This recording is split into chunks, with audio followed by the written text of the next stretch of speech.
अस्सलाम वालेकुम dear students. आज हम बात करेंगे national centre for biotechnology information, जिसे एनसीबीआई भी कहते हैं, डेटा बैंक के बारे में बात करेंगे। इसका क्या पर्पज है और देखेंगे कि इसके अंदर क्या क्या ऑप्शंस हैं। तो इसकी अगर सिंपल से मैं आपको एग्जांपल दूं, जैसे बैंक में आप अपने पैसे डिपॉजिट कराते हैं, ठीक है। वहां पे पूरे मुल्क के या पूरे शहर के कह लें या बहुत सारे लोगों के कह लें कि वहां पे पैसा उन सबका वहां पे स्टोर होता है। जब जरूरत के टाइम आता है तो वहां से पैसा निकाल सकते हैं। सेम एनसीबीआई या और भी जो जितने डेटा बैंक हैं, उनका साइंस के अंदर भी यही काम है कि ये डेटा को स्टोर करते हैं। इसकी एग्जांपल ऐसे ले लें कि जैसे एक लैब में सीक्वेंसिंग के ऊपर काम हो रहा है, तो वो नेक्स्ट जनरेशन सीक्वेंसिंग कर रहे हैं या सिंगल सीक्वेंसिंग कर रहे हैं, माइक्रोब्स की आइडेंटिफिकेशन कर रहे हैं या ह्यूमन जीन्स की या किसी सीक्वेंस की आइडेंटिफिकेशन कर रहे हैं। जो वो अपना पर्पज सेटिस्फाई कर लेंगे, फुलफिल कर लेंगे, और उस सीक्वेंस को वो फिर किसी भी डेटा बैंक में डिपॉजिट करा देंगे।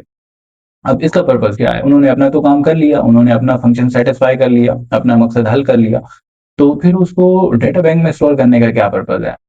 तो पर्पस ये है कि बाकी आवाम, बाकी लोग भी उससे मुस्तफीद हो सकें, उससे फायदा उठा सकें।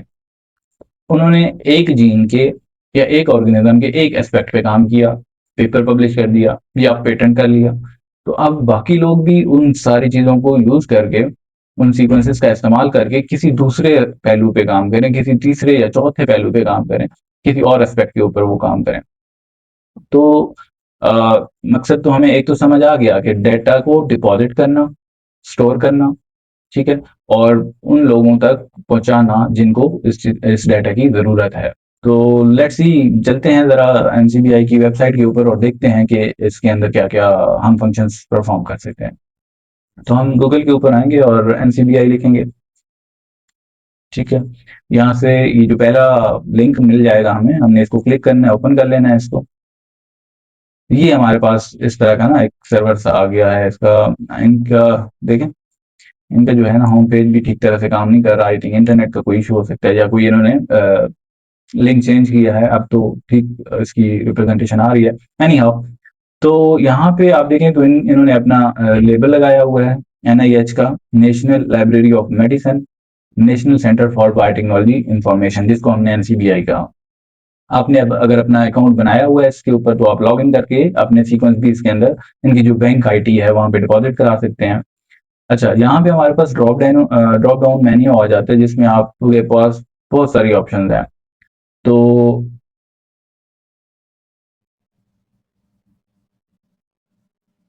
अच्छा, तो इस ड्रॉप डाउन मेन्यू में हमने कोई सी भी एक ऑप्शन सेलेक्ट कर लेनी है। फॉर एग्जांपल हम कर लेते हैं न्यूक्लियोटाइड। तो हमें किसी ऑर्गेनिज्म का न्यूक्लियोटाइड सीक्वेंस चाहिए। हम क्या करेंगे, हम यहाँ पे आके उस ऑर्गेनिज्म का या उस जीन का या किसी भी सीक्वेंस का कुछ नाम लिखते हैं। तो हम यहाँ पे सिंपली मैं लिख देता हूँ वायरस।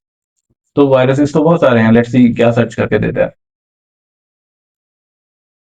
ठीक है, तो इसने कितने इतने सारे रिजल्ट्स दे दिए। तो वायरसेस के जितने भी रिजल्ट्स थे इसके बाद, इसने वो सारे उठा के दे दिए। जिस एंट्री के अंदर वायरस का नाम आ रहा था, वो सारे इसने हमें इस तरह उठा के दे दिए हैं।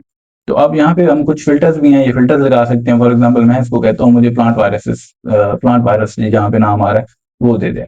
ठीक है, अब ये देखें, ये चेंज हो गया। तो इसके ऊपर फिर फर्दर लगाते हैं कि हमें मैसेंजर आरएनए मॉलिक्यूल टाइप कौन सा होना चाहिए, मैसेंजर आरएनए का होना चाहिए, ठीक है। और नीचे बहुत सारी इस तरह के फिल्टर्स हैं, आप कस्टमाइजेशन कर सकते हैं अपनी मर्जी से। तो ये सारे प्रिडिक्टेड आ गए, प्रिडिक्टेड प्रिडिक्टेड, ठीक है। तो ये इसका पर्पज है। हम थोड़ा सा इसको स्पेसिफाई करते हैं, हम कहते हैं कि हमें कोविड 19 के बारे में जितने भी सीक्वेंसेस हैं वो हमें निकाल के दे। ओके, हमारे फिल्टर्स लगे हुए थे, इसकी वजह से ये नहीं आए, तो हमें फिल्टर्स हटा देने हैं। और यहाँ पे अब इसने बहुत सारे निकाल के दिए हैं। लेट्स सी कौन सा हमें चाहिए।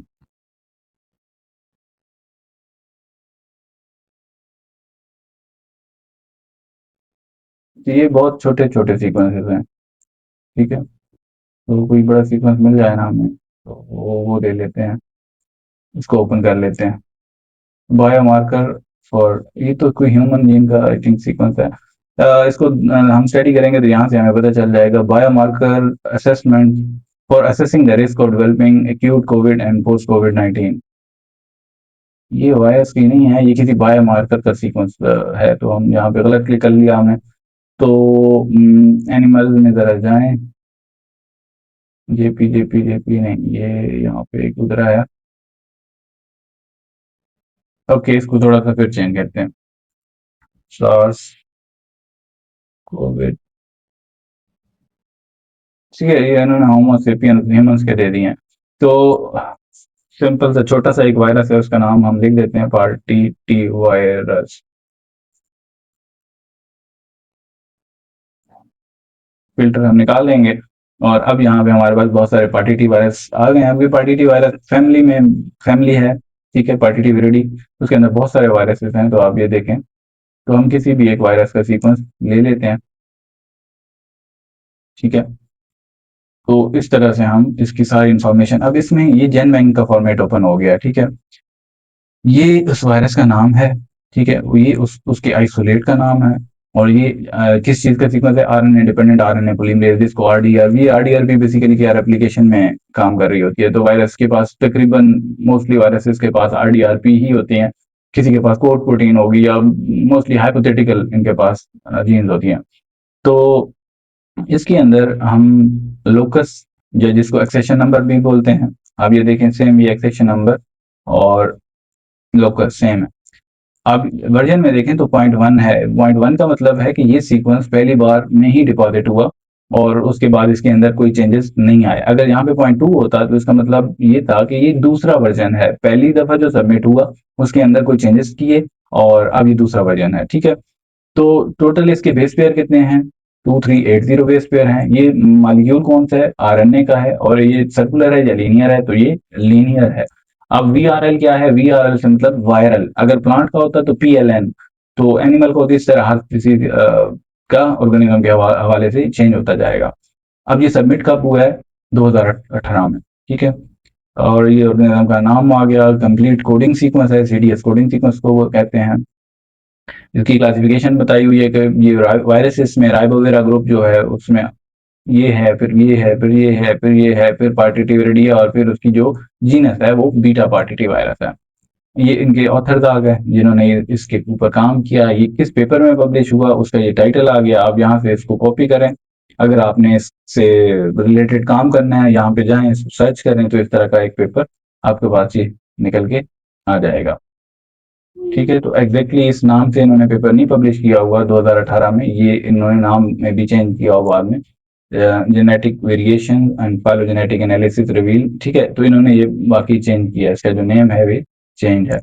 एनीहाउ, तो उस टाइम ये पब्लिश नहीं हुआ था तो इन्होंने लिखा अनपब्लिश्ड, अगर पब्लिश होता तो ये जो एक्यूरेट टाइटल होता ये वो लिखा जाता, ठीक है।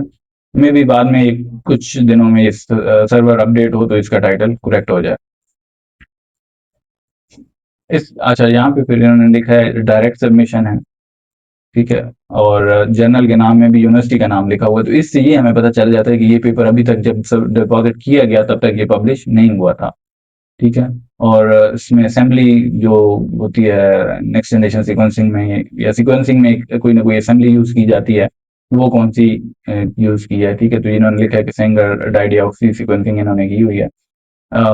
लोकेशंस 1 से लेके इतने न्यूक्लियोटाइड हैं इसके अंदर, और मतलब ये सारी ऊपर जो इन्फॉर्मेशन आई, यहाँ से टेक्डॉन पे क्लिक करें तो आप इसके टेक्डॉन में चले जाएंगे, नीचे आ जाएं तो ये आरडीआरपी का सीक्वेंस है, ये आप क्लिक करें तो ये रीडायरेक्ट करके आपको आरडीआर की के सीक्वेंस, अमीनो एसिड सीक्वेंस पे ले जाएगा। आप यहाँ पे फास्टा में जाएं और ये आपके पास आ गया इसका अमीनो एसिड सीक्वेंस, राइट। अगर आपने इसका न्यूक्लियोटाइड सीक्वेंस चाहिए तो आप यहाँ पे क्लिक करेंगे और अब आपके पास न्यूक्लियोटाइड सीक्वेंस आ जाएगा। आप इसको फाइलोजेनेटिक एनालिसिस या जो भी म्यूटेशन आइडेंटिफिकेशन पर्पसेस के लिए आप यूज कर सकते हैं। तो यहाँ पे हमारे पास इस तरह आ जाती है रन ब्लास्ट। आप इस तरह के और ऑर्गेनिजम्स के भी सीक्वेंसेस ले सकते हैं। हम क्लिक करेंगे, यहाँ पे एक्सेशन नंबर आ गया और सारी प्रॉपर्टीज इसकी, कोई कॉलम हम डिस्टर्ब नहीं करेंगे, सर्च करेंगे, ब्लास्ट करेंगे और यहाँ पे कोर न्यूक्लियोटाइड करना पड़ेगा, सर्च करेंगे तो हमें ये सर्वर रीडायरेक्ट करेगा और थोड़ी देर में हमारे रिजल्ट्स आ जाएंगे। यहाँ पे लेट्स सी, ये हमारे रिजल्ट्स आ गए हैं और इससे रिलेटेड सारे ही सीक्वेंसेस आ गए हैं। देखें 93% तक ये सिमिलर हैं, ठीक है, और 98, 99 आप बहुत सारे सीक्वेंस भी यूज कर सकते हैं। आप ये देख सकते हैं कि इनमें कहाँ पे म्यूटेशन हो रही हैं, कौन से हॉटस्पॉट एरियाज हैं जहाँ पे म्यूटेशन होकर स्ट्रेन चेंज हो रहा है। तो फर्दर जो भी आपका पर्पज हो सकता है, हम बैक जाएंगे और इससे भी बैक चले जाएंगे, यहाँ पे है पिक प्राइमर। तो पिक प्राइमर ये फिर किसी लेक्चर और किसी लेक्चर में इसको कवर करेंगे। थोड़ा बैक चलते हैं और ठीक है। तो आई थिंक इस लेक्चर के लिए इतना ही। नेक्स्ट लेक्चर में किसी और एस्पेक्ट को हम कवर करेंगे।